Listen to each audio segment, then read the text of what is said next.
Hi darlings, so for the Australian historical buildings, what is most notable is the homestead.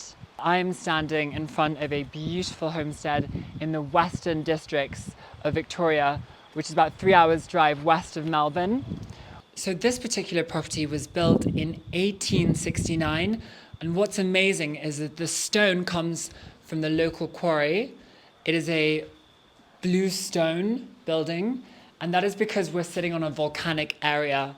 There is actually a dormant volcano just to my right, which has been dormant for over 30,000 years. Here in this homestay, there are 5 bedrooms, and that's a separate living quarters as well as sort of farmyard quarters. To build this property, it was built over 2 years. There were 70 workers and 40 stonemason. Like I said, it was all built from hand. It was done meticulously.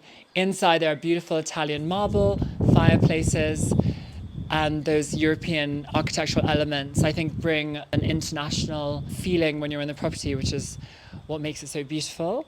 A little funny fact before I go is these roses are snipped purposely because the kangaroos like to eat them as snacks. I will put the details of the property below. You can rent it for you and your family.